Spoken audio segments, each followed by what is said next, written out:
Pagi anak-anak. Pagi. Apa kabar anak-anak? Baik. Ya, anak-anak, kalian hadir semua teman-teman ya? Anak-anak? Iya, Pak. Ada yang sakit? Kira-kira berapa orang yang hadir?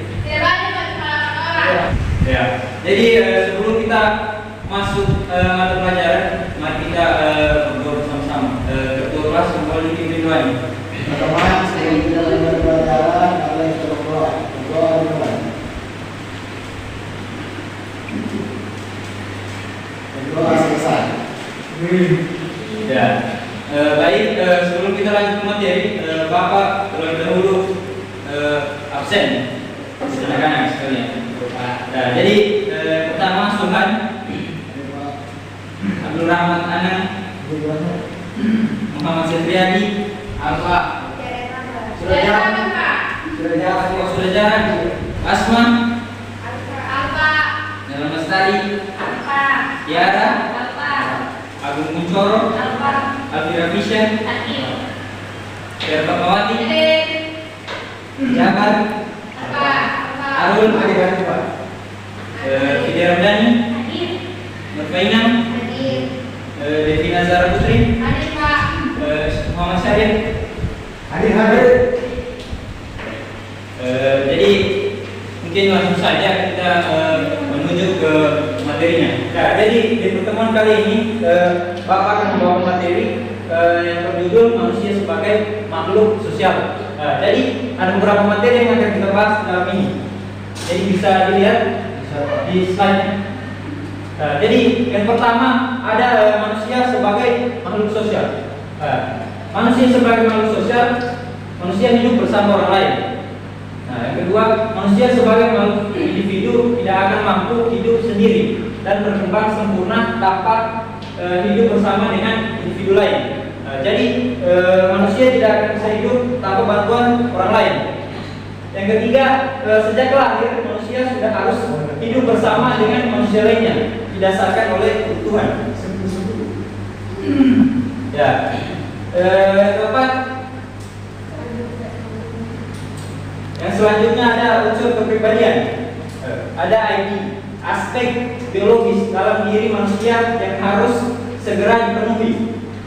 Yang kedua, ada superego, aspek psikologi dalam diri manusia berisi norma-norma.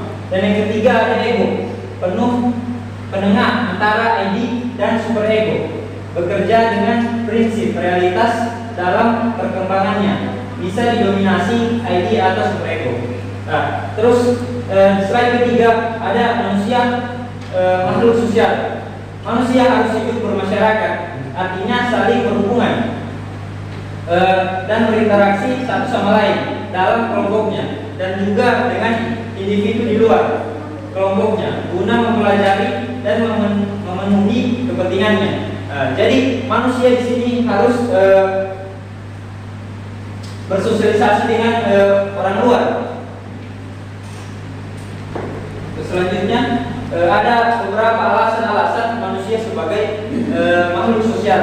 Yang pertama, manusia tunduk pada aturan. Seperti di Indonesia, manusia tunduk pada aturan yang ditetapkan oleh presiden. Yang kedua, ada perilaku manusia mengharap penilaian orang lain. Jadi manusia di dunia ini pastinya berharap diberikan penilaian dari orang lain karena tidak bisa dia menilai diri sendiri. Yang ketiga, manusia memiliki kebutuhan berinteraksi dengan orang lain. Jadi manusia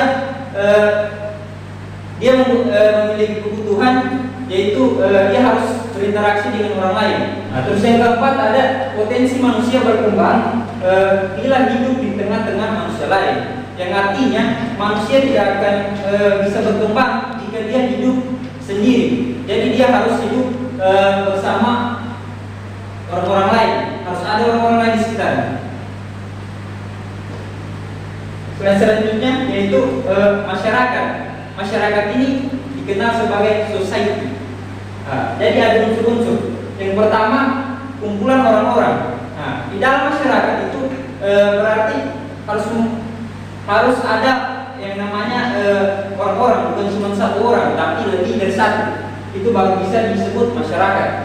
Yang kedua, terbentuk bekerjasama dalam waktu relatif lama. Dan yang ketiga, memiliki sistem dan struktur sosial. Jadi di dalam suatu masyarakat harus memiliki sistem dan struktur yang ditetapkan oleh presiden ataupun kepala desa yang ada di masyarakat tersebut. Yang keempat, memiliki kepercayaan nilai, sikap dan perilaku yang dimiliki bersama. Yang kelima, memiliki kebudayaan. Jadi setiap manusia atau masyarakat itu memiliki kebudayaan yang berbeda-beda. Kita lanjut ke slide berikutnya. Ada jenis-jenis kelompok sosial. Jadi ada beberapa jenis-jenis kelompok sosial. Yang pertama, kelompok sosial teratur, stratifikasi tertutup atau stratifikasi tertutup. Yang kedua, kemungkinan pindah seorang anggota kelompok dari golongan yang satu ke golongan yang lain kecil sekali, sebab biasanya sistem ini didasarkan atas keturunan. Yang ketiga ada kelompok sosial tak tertentu, tak teratur atau stratifikasi terbuka.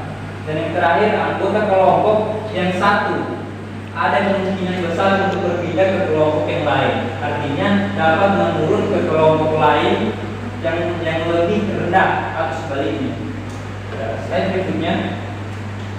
Ada bentuk kelompok sosial. Dapat disimpulkan bahwa ukuran atau kriteria yang biasanya dipakai untuk menggolongkan golongan masyarakat ke dalam lapisan-lapisan sosial adalah yang pertama, ukuran kekayaan. Jadi di dalam suatu masyarakat ada yang namanya itu kita melihat mungkin ada yang orang kaya, orang yang berkuasa, terus yang mempunyai kehormatan, dan yang terakhir yang mempunyai pengetahuan. Jadi itu dibedakan di dalam masyarakat. Yang terakhir, jadi di sini slide berikutnya ada interaksi sosial. Pengertian dari interaksi sosial sendiri, kata interaksi berasal dari bahasa Inggris, yaitu interaction. Artinya suatu tindakan yang berbalasan. Dari pengertian tersebut dapat mendefinisikan bahwa interaksi adalah perhubungan saling mempengaruhi. Sedangkan kata sosial berasal dari bahasa Latin, yaitu socius, yang berarti teman, sahabat atau kawan. Jadi interaksi sosial mengandung pengertian bahwa proses saling berhubungan dan saling mempengaruhi itu terjadi antara manusia, baik individu dan individu yang lain, atau antar individu dengan kelompok. Kita lanjut. Ya, jadi ada bentuk interaksi sosial. Yang pertama itu interaksi sosial langsung atau primer, kontak secara badan atau fisik atau face to face dengan bertatap muka langsung seperti saling bicara, saling senyum, saling bersalaman. Nah, yang kedua ada interaksi sosial tak langsung atau sekunder. Kontak tidak langsung, kontak sekunder ini terjadi antara masing-masing pihak melalui sarana-sarana komunikasi seperti telepon, telegram, Facebook, atau WhatsApp. Selanjutnya ada fungsi interaksi sosial. Ya, jadi adik-adik sekalian perlu ketahui apa saja fungsi dari interaksi sosial. Jadi sebagai media komunikasi dan proses pemberitahuan atau penyampaian pesan atau berita dari satu pihak ke pihak lain dengan tujuan dapat mengunggah keistimewaan pihak lain sehingga hal-hal yang diberitahukan itu menjadi pengertian bersama. Nah, jadi itu fungsi dari interaksi sosial. Mungkin itulah materi yang Bapak paparkan. Jadi adik-adik sekalian mungkin ada yang ditanyakan atau ada yang kurang paham dengan materi yang sudah Bapak jelaskan tadi. Silakan kalau ada yang kurang paham. Bapak, alhamdulillah kalau sudah paham.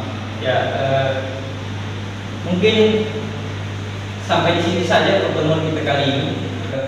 Langsung saja kita tutup. Saya akhiri. Wassalamualaikum warahmatullahi wabarakatuh.